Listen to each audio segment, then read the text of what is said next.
2 fake cops stormed my ranch, waving eviction papers and barking orders. They thought I was just another clueless farmer.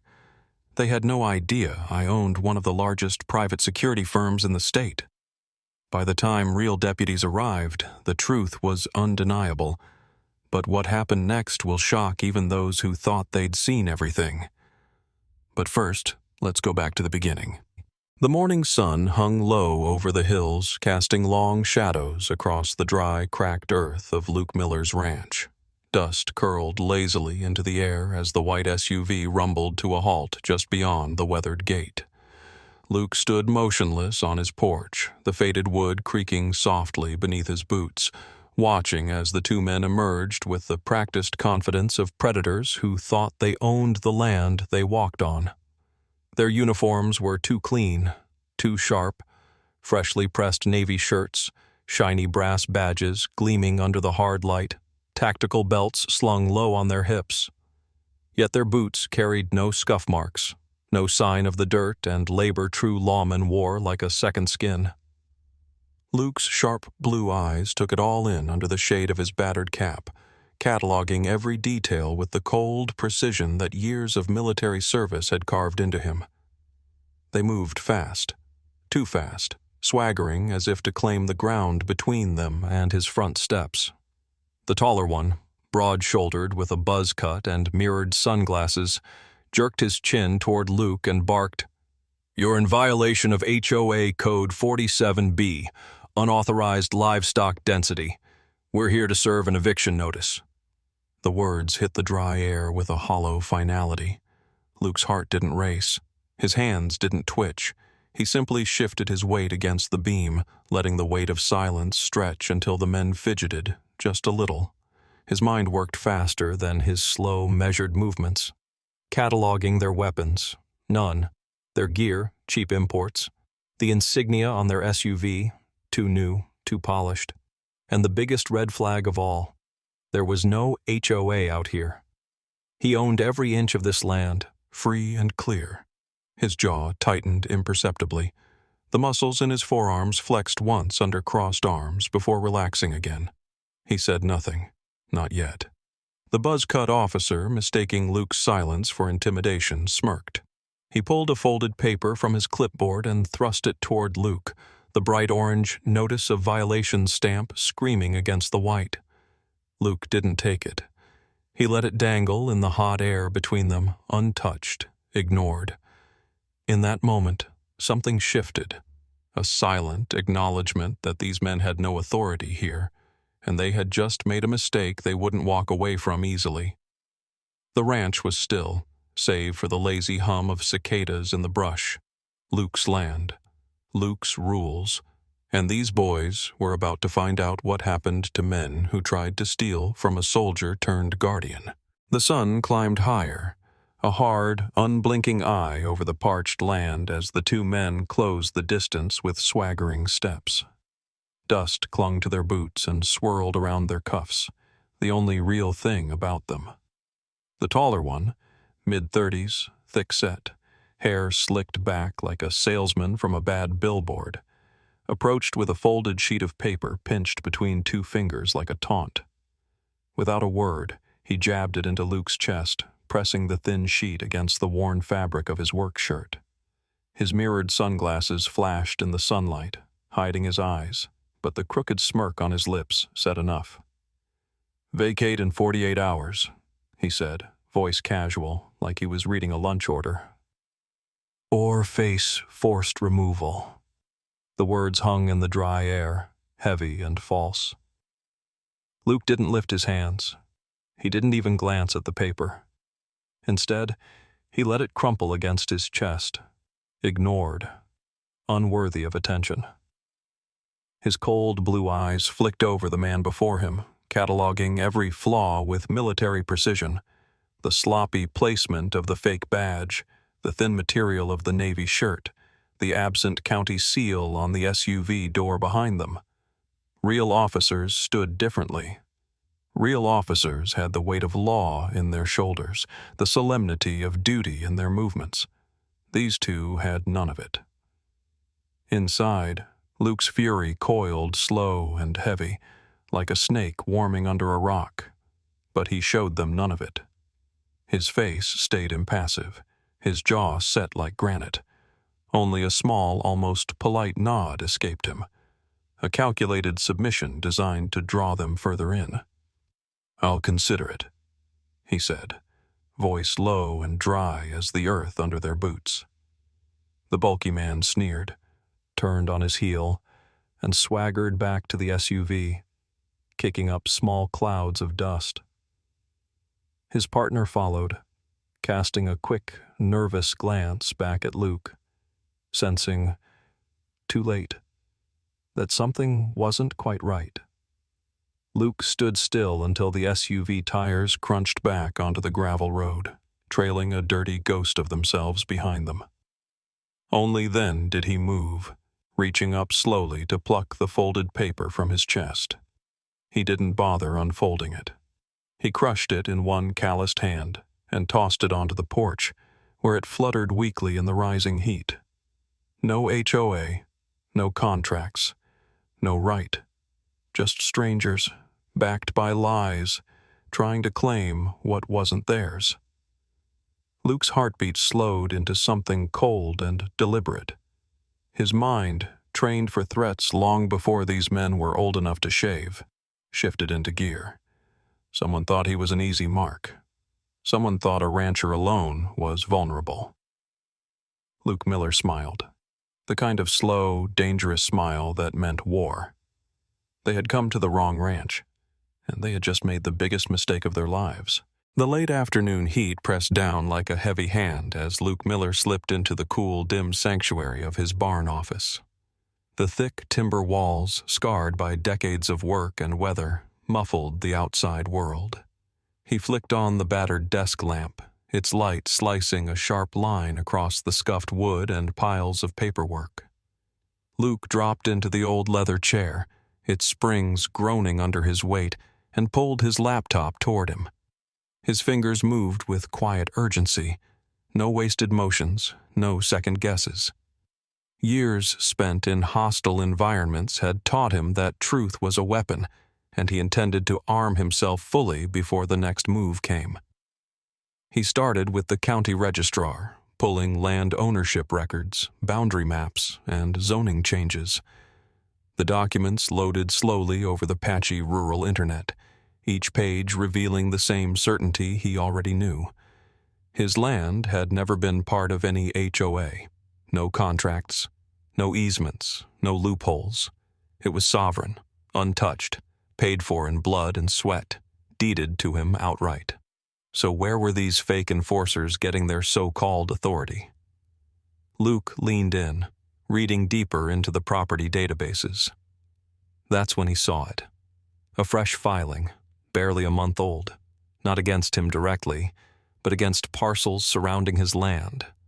A development company, one he'd never heard of before. Sandstone Properties, LLC. Luke's gut tightened. He clicked through.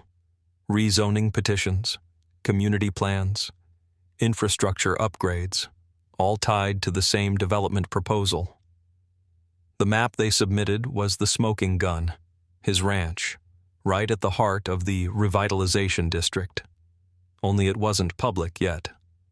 They were moving quietly, fast, before anyone could object.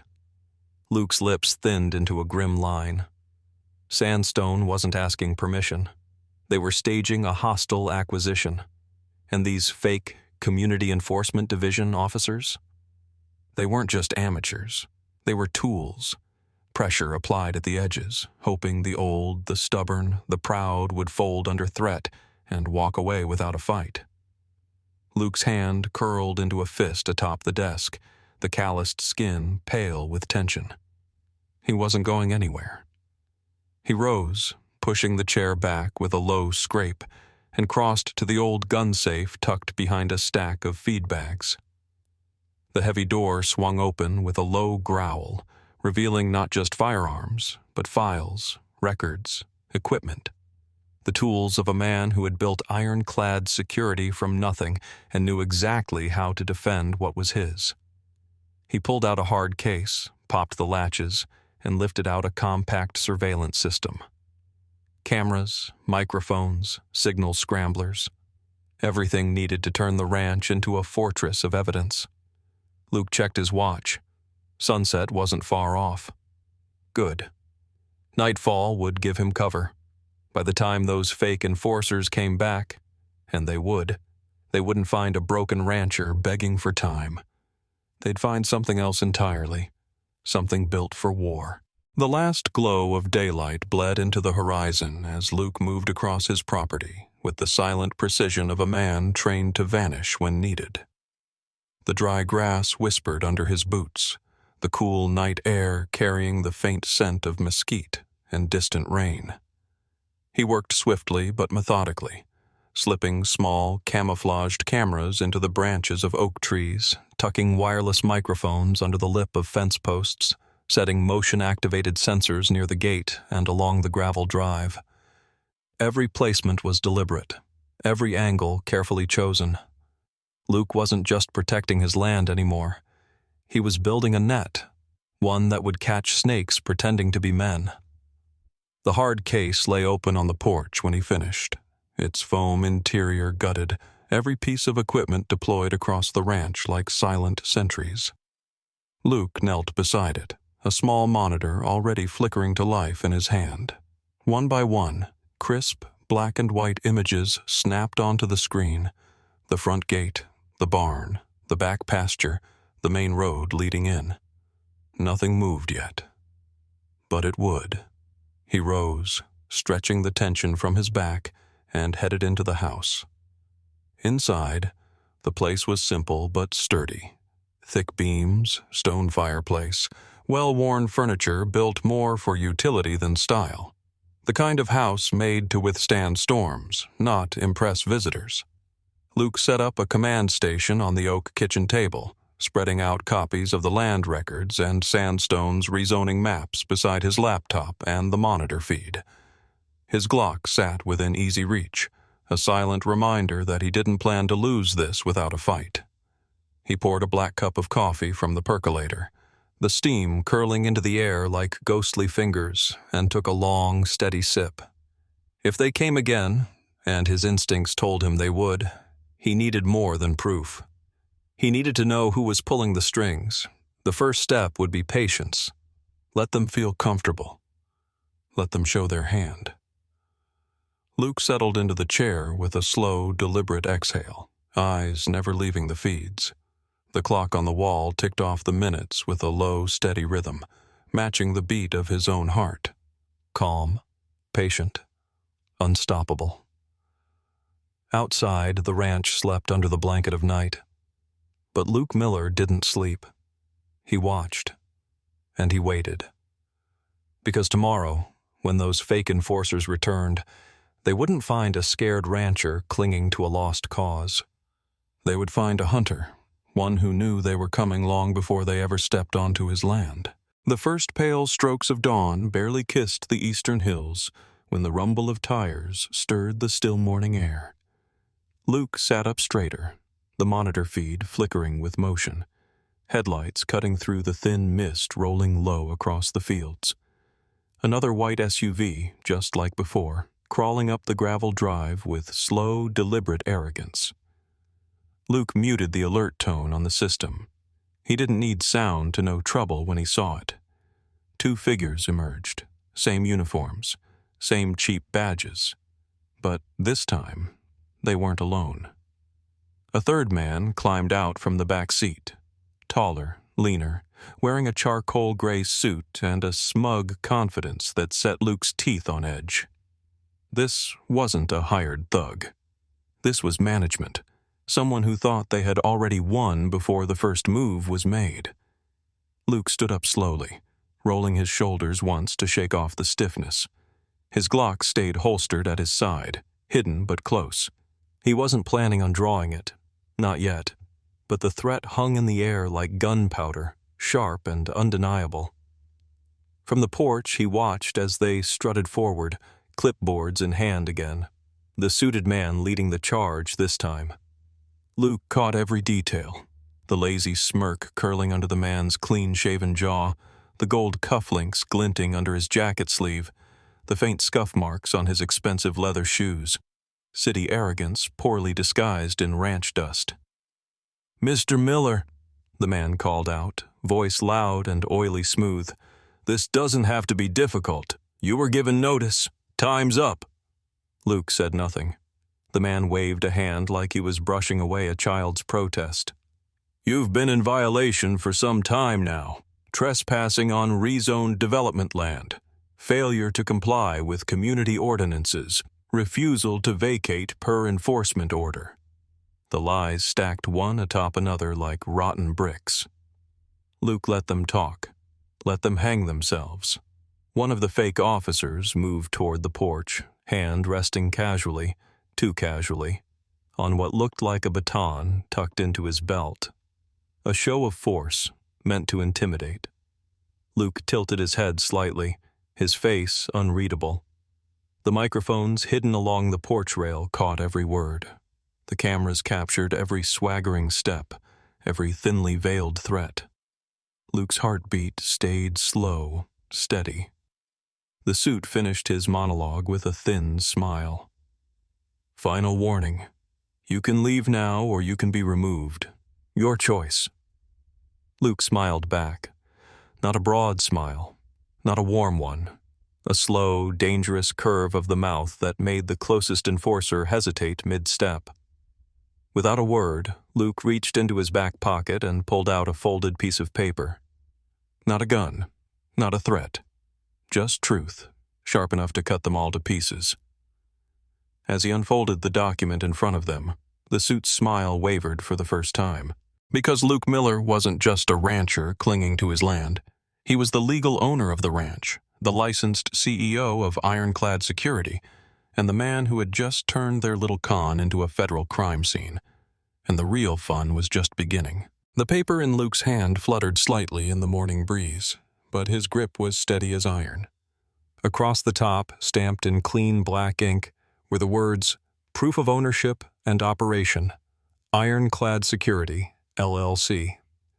Below that, full documentation, state licenses, federal contractor approvals, and a notarized deed to every square foot of the land the fake officers were standing on. Luke watched the suited man's face carefully, saw the flicker of calculation behind his eyes. The man didn't back down. Not yet. He straightened his jacket, offered a thin smile, and said, "Fancy paperwork won't save you when enforcement comes down." Luke didn't flinch. His voice, when it came, was low, even, deadly quiet. "Enforcement's already here." The two fake officers shifted, glancing at each other, confusion blooming under their plastic confidence. Luke let the silence stretch until they squirmed. Then he reached casually into the open front door and pulled out a handheld radio, its antenna glinting in the morning sun. He pressed the call button once. "Delta Team, check in." Static crackled for a beat. Then a clipped professional voice answered. "Delta 1, in position. Eyes on targets." The suited man's face went rigid. Luke didn't have to look to know what was happening. From hidden spots along the tree line, Ironclad's off-duty security contractors, veterans, law enforcement retirees, men who didn't miss, were already in place. Trained, watching, cameras rolling, every movement, every word being recorded, time-stamped, preserved. "Delta 2, confirm." "Confirmed," came another voice.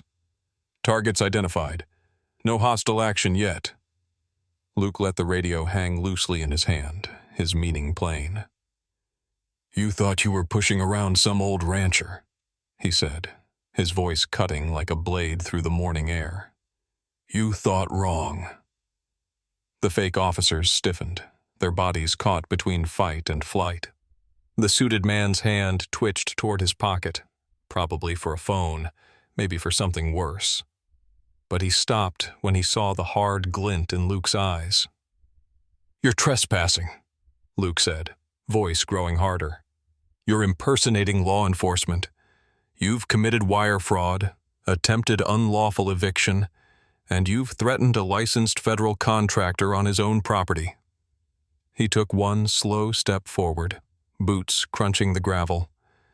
"And every second you stay here is another felony on top of the last." The suit opened his mouth, maybe to argue, maybe to bargain, but Luke cut him off with a single gesture, a slow point toward the driveway, where 3 black SUVs, real ones this time, were now crawling up the road. County deputies, sheriff's insignia gleaming, sirens off. No rush, no need. They already knew who the real criminals were. The color drained from the suit's face. The 2 fake officers took an unconscious step back. Luke smiled. Slow, cold, inevitable. This wasn't a negotiation anymore. It was a reckoning.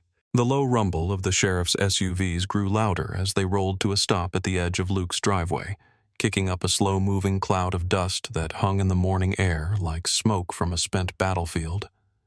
Doors swung open with crisp, practiced movements. Real deputies stepped out, boots solid against the ground, tan uniforms sharp, badges flashing true authority under the rising sun. Luke didn't move. He didn't need to.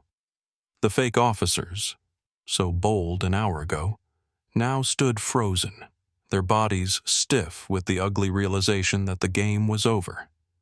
The suited man tried for composure, smoothing his tie with a trembling hand, but the effort only made his desperation more obvious.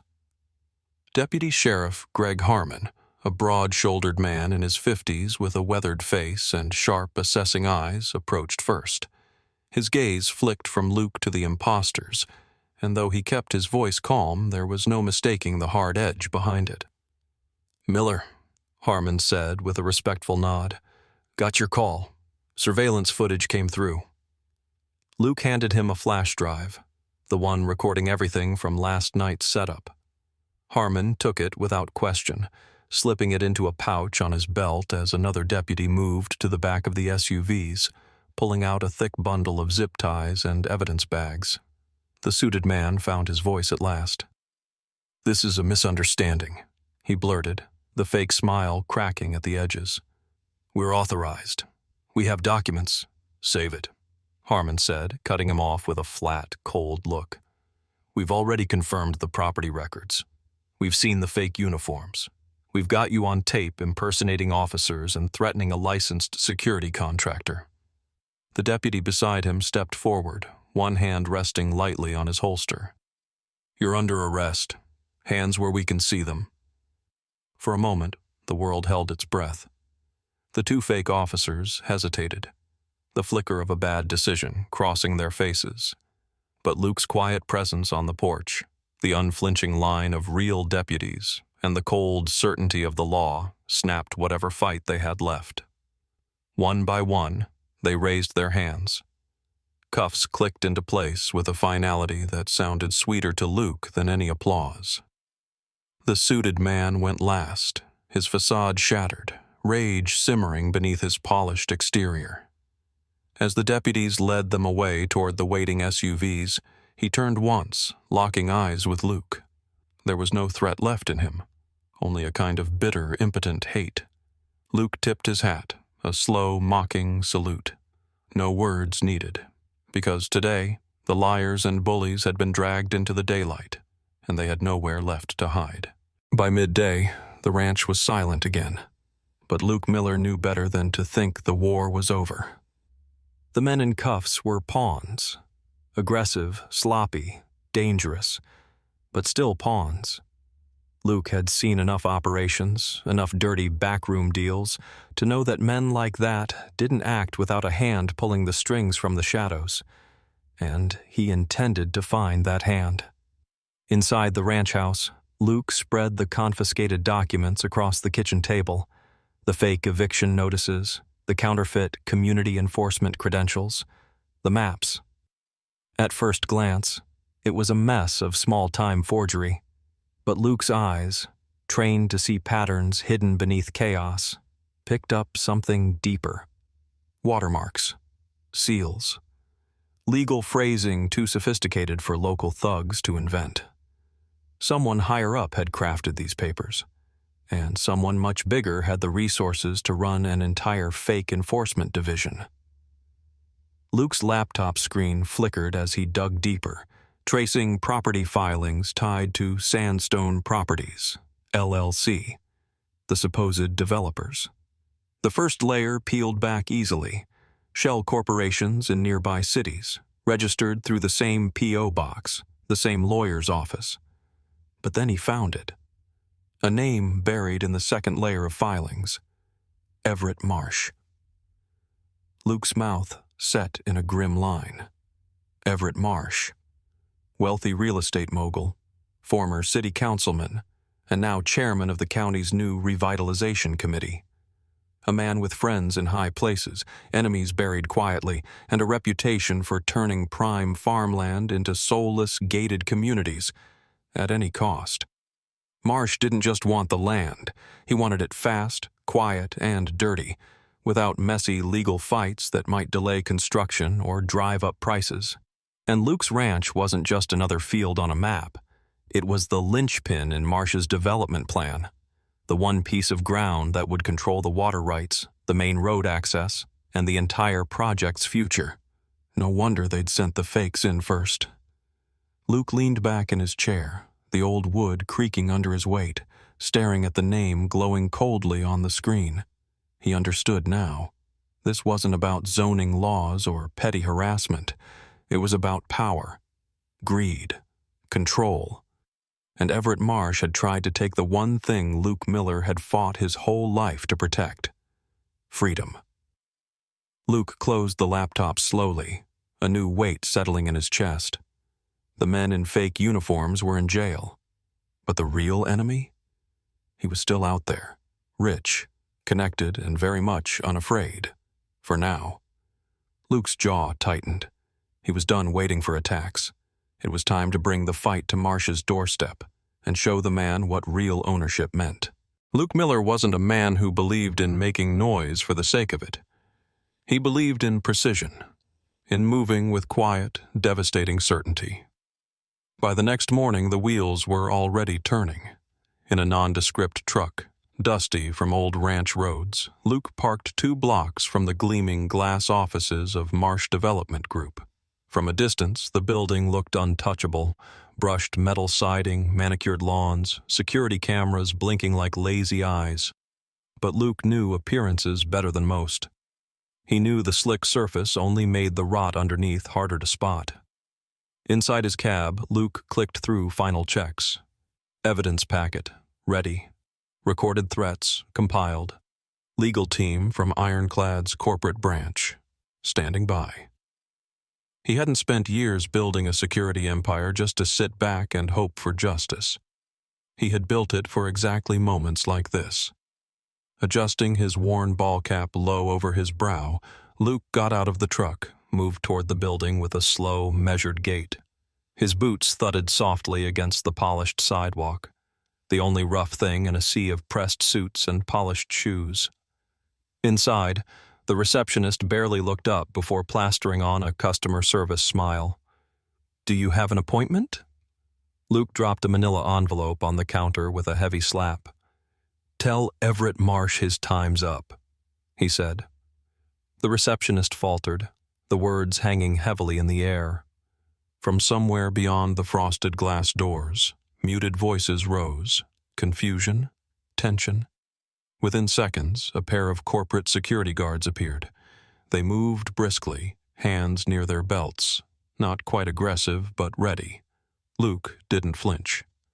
"I suggest you don't make this worse," he said evenly, voice low but carrying. "Everything in that packet? It's already filed. County, state, federal levels, property fraud, impersonation of law enforcement, conspiracy." The guards hesitated. The receptionist's hand trembled slightly as she picked up the envelope and peeked inside, her face draining of color as she glimpsed photographs, legal affidavits, notarized reports. Footsteps echoed down the hall, heavy, impatient.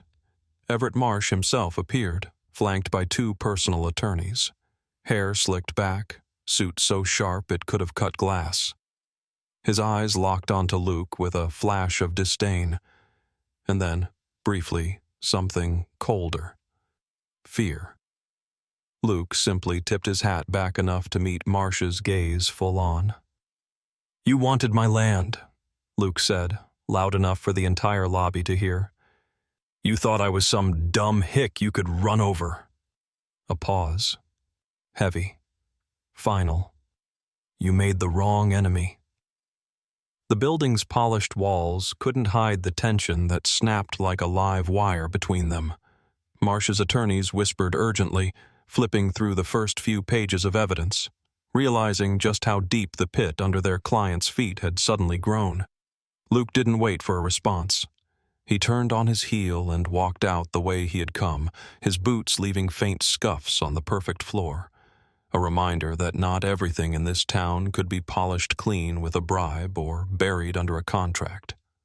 Some things, some men, fought back. 2 weeks later, the courthouse steps were packed tighter than the morning market on Fair Day. Reporters jostled for position, microphones raised high, cameras flashing like fireflies caught in a jar. A few local farmers, ranchers, and old neighbors stood near the curb, arms folded, faces hard with the kind of silent judgment that no spin could wash away. Luke Miller watched it all from a quiet spot near the courthouse columns, his stance easy but alert, the brim of his worn cap shadowing his expression. He wasn't there for the spectacle. He was there for the finish. Everett Marsh emerged first, flanked by his now 4 attorneys. His perfect suit looked a little rumpled now, his tie loosened like a noose slipping. His mouth was a hard, bitter line as he shoved past reporters yelling about fraud, conspiracy, racketeering. Behind him came the 2 fake officers, now stripped of their swagger, wearing second-hand suits that didn't quite fit. Their faces were pale, drawn. Men who had gambled their freedom on a payday that would never come. The sheriff's department had moved fast once the evidence hit. Real fast. Fraud. Impersonating law enforcement. Attempted unlawful seizure of property. Each charge stacked neatly on the last, a tower of weight Marsh's lawyers couldn't buy, spin, or bully their way out from under. Inside the courtroom, it hadn't taken long. The jury saw through the lies, the fake uniforms, the doctored documents, the backdoor deals disguised as community revitalization. They saw the real story, a powerful man trying to crush a stubborn, quiet veteran who wouldn't roll over. The judge's gavel came down hard. Maximum penalties, asset seizures, public censure, jail time. Everett Marsh's empire crumbled in front of him. Not with an explosion, but with 1,000 tiny, irreversible cuts. As Marsh reached the courthouse steps, he hesitated, for just a breath, and turned his head. His eyes found Luke. For one heartbeat, they locked. No words passed between them. There was nothing left to say. Luke dipped his chin once, not in victory, not in gloating, but in finality. A boundary drawn, a war ended. Marsh looked away first. Luke turned, boots heavy against the concrete, and walked down the steps toward his truck, the morning sun breaking over the courthouse behind him. He didn't need the cameras, the headlines, the cheers. He had something better. His land intact, his name unbroken, and the kind of justice that didn't come from shouting, but from standing your ground until the earth itself remembered your fight. As Luke drove down the road, the ranch skyline rising ahead of him, open, endless, free, he allowed himself the rarest of things. A small, quiet smile. Because in a world full of pretenders, he had stayed exactly who he was. And that had been enough to win.